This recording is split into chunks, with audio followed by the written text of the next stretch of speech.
एक गांव में सुरेश नाम का एक युवक रहता था। उसका भरा पूरा परिवार था। उसके 2 बच्चे थे, उसकी पत्नी थी, लेकिन उसके माता पिता इस दुनिया से चल बसे थे। इसीलिए पूरे परिवार की जिम्मेदारी उसी के कंधों पर थी। बच्चे अपनी पढ़ाई करते थे और उसकी पत्नी अपने घर गृहस्थी के कामों के साथ साथ गाय भैंस बकरी इत्यादि का दूध बेचकर अपना घर चलाती थी। और सुरेश पहाड़ में पत्थर तोड़ने का काम करता था। बहुत ही मेहनत भरा काम था। पूरे दिन काम करता तो रात को थक कर घर पर वापस लौटता। लेकिन इतनी मेहनत करने के बाद भी अगर सुरेश को गांव का कोई भी आदमी मदद के लिए बुलाता तो सुरेश कभी भी मना नहीं करता था। उसके जीवन का एक ही सिद्धांत था, अगर मैं दूसरों की मदद करूंगा तो परमात्मा मेरा साथ देंगे, परमात्मा मेरे साथ कुछ बुरा नहीं होने देंगे। सुरेश अपने इस सिद्धांत का पालन बहुत ही कड़ाई के साथ करता था। वह इस सिद्धांत पर इतना विश्वास करता था कि अगर कोई बाहर का आदमी उससे मदद मांग ले तो वह अपने घर का काम भी अधूरा छोड़कर उस आदमी की मदद करने के लिए पहुंच जाता था, जिसकी वजह से उसकी पत्नी बहुत परेशान रहती थी। वह अक्सर सुरेश को समझाने की कोशिश करती थी कि सबसे पहले अपना काम करो, अपने परिवार को देखो, 2 बच्चे हैं हमारे, और फिर भी तुम दूसरों के काम करने में लगे रहते हो। अरे अपने घर को तो संभालो, अपना घर संभल नहीं रहा, दूसरों की मदद करने चले हैं। और जब ऐसी ऐसी बातें सुरेश के कानों में पड़ती तो उसके हृदय में कांटा चुभने लगता था और उन दोनों में लड़ाई झगड़ा शुरू हो जाता था। अक्सर उनके लड़ाई झगड़े का यही सबसे बड़ा कारण होता था। लेकिन ना तो सुरेश अपने आप को बदल पाया और ना ही उसकी पत्नी ने उसको समझाना कभी बंद किया। इसी वजह से आए दिन उनके घर में झगड़ा होता रहता था। जहां तक उस गांव वालों की बात थी तो वह सुरेश के स्वभाव को जानते थे और वह जानबूझकर जो काम आसान भी होता था, जो उनके सामर्थ्य में भी होता था, उस काम के लिए भी वह सुरेश को बुलाते थे ताकि उन्हें कम मेहनत करनी पड़े। कहने का अर्थ यह है कि गांव वाले सुरेश की इस भोलेपन का फायदा उठाते थे, लाभ उठाते थे और सब पीछे से उसका मजाक उड़ाते थे, उसे बेवकूफ कहते थे। एक दिन सुरेश की पत्नी बहुत ज्यादा बीमार पड़ गई। सुरेश से जो कुछ भी सेवा हो सकती थी उसने वह सब अपनी पत्नी के लिए किया। उसने गांव के वैद्य को बुलाकर अपनी पत्नी की जांच करवाई, लेकिन यह रोग उस वैद्य की पकड़ के बाहर था। इसीलिए उस वैद्य ने कहा कि तुम अपनी पत्नी को नगर में जाकर किसी बड़े वैद्य को दिखाओ तो तुम्हारी पत्नी की जान बच सकती है। जल्द से जल्द नगर पहुंचने की व्यवस्था करो, नहीं तो तुम्हारी पत्नी के प्राण संकट में हो जाएंगे। यह सुनकर पंकज के पैरों तले जमीन खिसक गई। उसने यह नहीं सोचा था कि उसकी पत्नी के प्राण संकट में है। वह सोच रहा था कि कोई साधारण सा रोग होगा जिसका इलाज हो जाएगा। लेकिन जब उसने वैद्य की यह बात सुनी तो वह घबरा गया। अब पत्नी को नगर तक कैसे लेकर जाएं? क्योंकि उसके पास इतना धन नहीं था कि वह अपनी पत्नी के लिए एक घोड़ा गाड़ी करके उसमें अपनी पत्नी को लिटाकर नगर में ले जा सके। उसकी पत्नी की हालत बिल्कुल चलने की नहीं थी, इसलिए उसे नगर पहुंचने के लिए किसी घोड़ा गाड़ी की जरूरत थी। संयोग से उसके पड़ोसी राजू के पास एक घोड़ा गाड़ी थी। वह अक्सर व्यापार के लिए अपनी घोड़ा गाड़ी नगर में जाया करता था। इसीलिए सुरेश के मन में विचार आया कि मैं राजू की घोड़ा गाड़ी ले सकता हूं। मैं राजू की इतनी मदद करता हूं, कभी उसके काम को नहीं टाला तो वह तो मेरे काम को कभी मना ही नहीं कर सकता। और यही सोचकर वह घोड़ा गाड़ी लेने के लिए राजू के पास पहुंच जाता है। लेकिन राजू बहुत ही चालाक इंसान था। वो बिना किराए के अपनी घोड़ा गाड़ी अपने सगे संबंधियों के लिए भी नहीं ले जाता था। तो सुरेश की तो दूर की बात रही।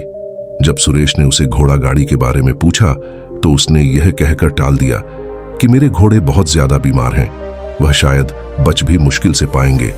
5 दिनों से वह कुछ नहीं खा रहे, तो ऐसे में बेचारा घोड़ा गाड़ी लेकर कहां नगर तक पहुंच पाएगा।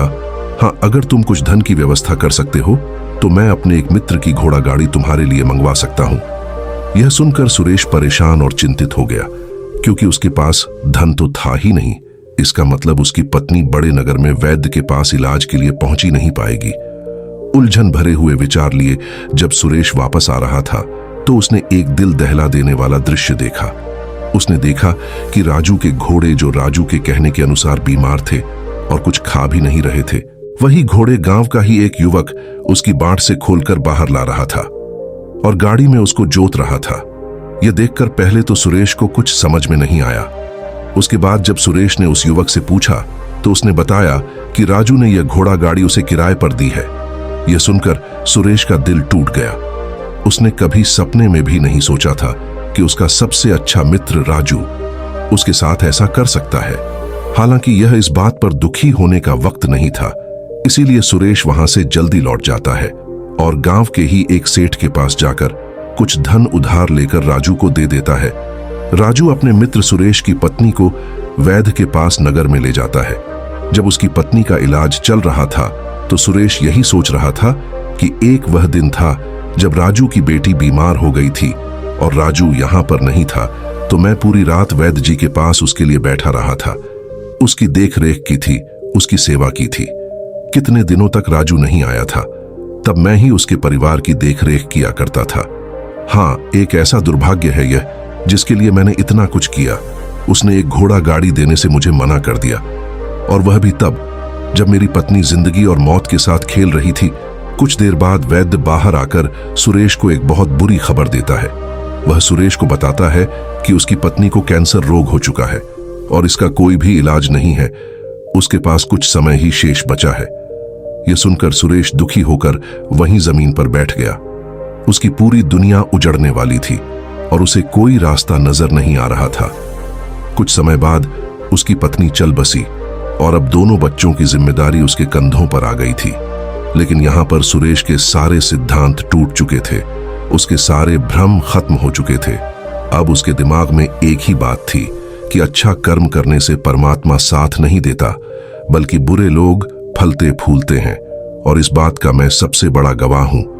यह विचार अक्सर उसके दिमाग में चलते रहते थे और इसी वजह से उसका मन धीरे धीरे संन्यस्त हो गया, देश दुनिया से दूर हट गया। और एक दिन ऐसा भी आया जब वह अपने बच्चों को अपने रिश्तेदारों के पास छोड़कर इस देश दुनिया को त्याग कर एक सन्यासी बनने के लिए घर से निकल पड़ा।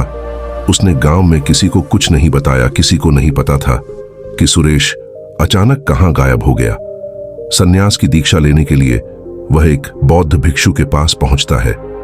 बौद्ध भिक्षु उस समय ध्यान में बैठे हुए थे। ध्यान से बाहर आने के बाद वह बड़े ध्यान से सुरेश के चेहरे को देखते हैं और उससे सन्यासी बनने का कारण पूछते हैं।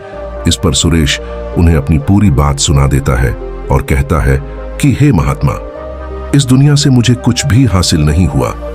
मेरा मन इस दुनिया से विरक्त हो चुका है। जब अपने दोस्तों ने ही मेरा साथ नहीं दिया तो इस दुनिया में रहने का क्या मतलब, और इसी वजह से मैं सन्यासी बनना चाहता हूं। यह सुनने के बाद बौद्ध भिक्षु ने उपदेश देना शुरू किया।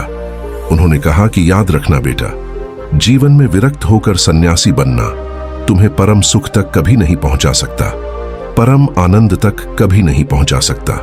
तुम दुनिया से अपने मन पर एक बोझ लेकर रक्त हुए हो। तुम दुनिया से परमात्मा की खोज करने के लिए विरक्त नहीं हुए हो। इस भ्रम में कभी मत रहना तुम संसार से विरक्त हुए हो, क्योंकि संसार ने तुम्हें धोखा दिया ऐसा तुम्हें लगता है। इसीलिए तुम परमात्मा पर कभी विश्वास नहीं कर पाओगे और ना ही उन पर अपनी पूर्ण आस्था बना पाओगे। इसीलिए सन्यासी होने का भी तुम पूरा लाभ कभी नहीं उठा पाओगे। सन्यासी होने का लाभ तब मिलता है जब हमारे प्रभु में, परमेश्वर में, परमात्मा में पूर्ण आस्था बन जाती है। मैं तुमसे पूछता हूं, क्या तुम्हारी आस्था परमात्मा में है? यह सुनकर सुरेश कहता है कि हे महात्मा, मैं तो दुनिया देखकर आया हूं कि जो बुरे कर्म करता है वह फलता फूलता है और जो अच्छा काम करता है उसे कुछ भी नहीं मिलता। परमात्मा उसे दुख ही दुख देता है। इसीलिए मैं परमात्मा पर अपनी पूर्ण आस्था कैसे बना सकता हूं? यह सुनकर उस बौद्ध भिक्षु ने कहा कि यही तो मैं तुम्हें समझाना चाहता हूं कि तुम पूरी ऊर्जा अपनी सन्यासी जीवन में लगाओ और उसके बाद भी तुम्हें फल प्राप्त ना हो तो तुम्हें कैसा लगेगा। इसीलिए किसी की भी मदद करने के लिए मैं 5 सिद्धांत तुम्हें बताता हूं। ये 5 सिद्धांत समझकर संसार में वापस लौट जाओ और संसार में एक ग्रस्त जीवन जियो। उसके बाद ही सन्यासी जीवन का उदय होता है, जब हम अपने ग्रस्त जीवन को पूर्ण रूप से समझ लेते हैं और अपनी जिम्मेदारियों का निर्वाह कर देते हैं। यह कहकर बौद्ध भिक्षु ने कहना शुरू किया कि जब भी तुम किसी की सहायता करते हो, कि किसी की मदद करते हो, तो उसमें सबसे पहली बात, सबसे पहला सिद्धांत जो ध्यान में रखने का होता है वह होता है कि किसी की मदद करते वक्त, किसी की सहायता करते वक्त कभी भी उससे उम्मीद मत रखना, ये मत सोचना कि आज मैंने इसकी सहायता कर दी, मदद कर दी, तो कल बदले में यह भी मेरी सहायता करेगा, मेरी मदद करेगा। अगर तुम ऐसा सोचोगे तो तुम्हें जीवन में दुखों का सामना करना ही पड़ेगा, क्योंकि एक नहीं तो दूसरा, या दूसरा नहीं तो तीसरा, कोई ना कोई तुम्हारी उम्मीद जरूर तोड़ेगा। और वास्तविकता में वह मदद या वह सहायता नहीं होती है, वह हमारे लालच का ही एक रूप होता है। हम उसकी सहायता या मदद निर्भर तरीके से नहीं कर रहे हैं। हमारे मन में लालच का भाव है, हमारे मन में बदले का भाव है। हम यह सोचकर मदद करते हैं कि इसकी मदद कर देता हूं तो कल यह मेरी भी मदद करेगा, और यही लालच हमें अक्सर उन लोगों की मदद करने पर विवश करता है जो किसी ना किसी रूप में धनवान होते हैं, क्योंकि हमें लगता है कि कल यह आदमी धन के द्वारा मेरी मदद कर सकता है। और इसीलिए जिस इंसान को वास्तविकता में मदद की आवश्यकता है, हो सकता है वह गरीब हो, लेकिन हमारा मन अपने लालच में वशीभूत होकर उसकी मदद कभी नहीं करेगा। इसीलिए किसी की मदद और किसी की सहायता करने के अपने विचार को विस्तार दो। केवल एक प्रकार के वर्ग के लिए अपनी सहायता या अपनी मदद पेश मत करना। मदद सबके लिए समान होनी चाहिए। जरा सोचो, एक तरफ तुम्हारा मित्र हो जिसके पास धन है, पद है, और दूसरी तरफ कोई गरीब औरत हो जो भूखी बैठी हुई है। तुम्हारा दोस्त तुमसे कहता है कि यार आज तो खाने के लिए अच्छे अच्छे पकवान मंगवा लो बाजार से, और दूसरी तरफ वो औरत तुमसे 2 सूखी रोटी मांग रही है। तो तुम किसकी मदद करोगे? कौन मदद का हकदार सबसे पहले है? सबसे पहले हमारा कर्तव्य बनता है कि उस औरत की भूख मिटाए, लेकिन अक्सर इंसान ऐसा नहीं सोचता। वो अपने दोस्त को तो खिला देगा, उसको तो बाजार से बहुत महंगी वस्तु मंगाकर दे देगा, लेकिन किसी गरीब को उसकी भूख मिटाने के लिए पैसा या धन नहीं देगा। दूसरी बात जो ख्याल में रखने की है वह यह कि सहायता करते वक्त हमारा लालच कभी भी उसके साथ नहीं जुड़ना चाहिए। अक्सर हम जब किसी की मदद करते हैं तो हमारा लालच और हमारा स्वार्थी भाव उसके साथ जुड़ा होता है, और हम अपनी भविष्य की योजना तैयार करके उस आदमी की मदद करते हैं। हम यह सोचते हैं कि अगर मैं इसका यह काम करूंगा तो भविष्य में यह आदमी मेरा वह काम पूरा कर देगा, और वह सहायता, वह मदद बिल्कुल भी परमात्मा के द्वार को नहीं खटखटाता, क्योंकि वह लालच है। जाहिर है आप अपने आप को धोखा देने के लिए अपने लालच को एक सहायता, एक मदद का रूप दे रहे हैं। तीसरी बात जो ख्याल रखने की है वह यह कि अपने सामर्थ्य के हिसाब से दूसरे की मदद करो। कभी भी एक ग्रस्त आदमी को किसी की इतनी सहायता नहीं करनी चाहिए जिससे कि उसका परिवार और उसके बच्चे कष्ट में जीवन बिताएं। सबसे पहला फर्ज हमारा होता है अपने परिवार को सुखी रखना, उनकी जरूरतें पूरी करना, और उसके बाद दूसरों की मदद करना आता है। लेकिन कुछ लोग दूसरों की मदद पहले करते हैं और अपने परिवार को इज्जत कम देते हैं, जिससे कि परिवार में लड़ाई झगड़े आए दिन पनपते रहते हैं, और यह सब हम समाज में आसपास देखते रहते हैं। चौथी बात जो ख्याल में रखने की होती है वह यह कि अपना कर्म, अपनी जिम्मेदारियां पहले निभानी होती है। हम अपना कर्म, अपना काम छोड़कर पहले दूसरों की मदद करने के लिए चले जाते हैं, और जब दूसरा बदले में हमारी मदद नहीं करता तो हमारा दिल दुखी हो जाता है। हम सोचते हैं कि मैंने तो अपना काम छोड़कर उस आदमी की मदद की थी और वह आदमी मेरी मदद ही नहीं कर रहा है। इसीलिए अपना कर्म सर्वप्रथम, अपना कर्म सबसे ऊपर रखना, क्योंकि वही काम करने के लिए इस दुनिया में हमारा जन्म हुआ है। और सबसे आखिर में जो बात समझने की है वह यह कि परमात्मा की मर्जी से ही सब कुछ होता है। हमारा कर्तव्य है अपने कर्म को करते जाना। करनी धरनी तो ऊपर वाले के हाथ में है, इसीलिए जो कुछ भी होता है सब ऊपर वाले पर छोड़ दो। अगर तुम्हें कोई धोखा भी देता है तो यह समझ के चलो कि वह सब ऊपर वाले की करनी होती है। आप यह मान के चलो कि मैं करता नहीं हूं, मैं तो एक माध्यम हूं करवाने वाला, तो वो है उसके सामने किसकी मर्जी नहीं चली। जब यह आस्था, यह विश्वास हमारे मन में पनपने लगता है तो हमारी सारी शिकायतें दूर हो जाती है, क्योंकि इस दुनिया में जो भी होता है अच्छे के लिए होता है। जो भी हो रहा है अच्छे के लिए हो रहा है, और जो भी होगा अच्छा ही होगा। चाहे हमारी बुद्धि आज वर्तमान में इस सिद्धांत को ना समझ पाए, लेकिन जीवन में कभी ना कभी, किसी ना किसी मोड़ पर आपको जरूर यह एहसास होगा कि जो हुआ था वह अच्छे के लिए ही हुआ था। इसीलिए सारी शिकायतें दूर कर दो और बस अपना कर्म करते जाओ। अपने ग्रस्त जीवन को पूर्ण रूप से जी लो और उसके बाद ही सन्यासी जीवन की नींव होती है। इसके बाद बौद्ध भिक्षु ने सुरेश को कहा कि वापस अपने गांव लौट जाओ, अपनी बेटियों को वापस लेकर आओ, उन्हें पालो पोसो, अपने बच्चों को वापस लेकर आओ, दूसरी शादी कर लो, लेकिन बच्चों का पालन पोषण अच्छे तरीके से करो। यह सुनकर पंकज अपने बच्चों के साथ अपने गांव में वापस लौट आता है। गांव में किसी को खबर नहीं थी कि सुरेश कहां पर गया हुआ था और वह क्या ज्ञान लेकर वापस लौटा है। लेकिन अगले दिन सुबह सुबह गांव वालों ने सुरेश के चेहरे पर एक अलग ही चमक, एक अलग ही आभा पाई। यह कहानी हमें यह भी सिखाती है कि मदद करते समय हमें किसी प्रकार की उम्मीद नहीं रखनी चाहिए और मदद का असली अर्थ तभी होता है जब हम निस्वार्थ भाव से किसी की सहायता करते हैं। परमात्मा पर अटूट विश्वास रखते हुए अपने कर्म करते रहना चाहिए, क्योंकि सच्चा सुख और शांति हमें तभी मिलती है जब हम अपने कर्तव्यों का पालन पूरी ईमानदारी और निष्ठा से करते हैं। दोस्तों, आपने आज के इस वीडियो से क्या सीखा, वह मुझे आप कमेंट में बता सकते हैं।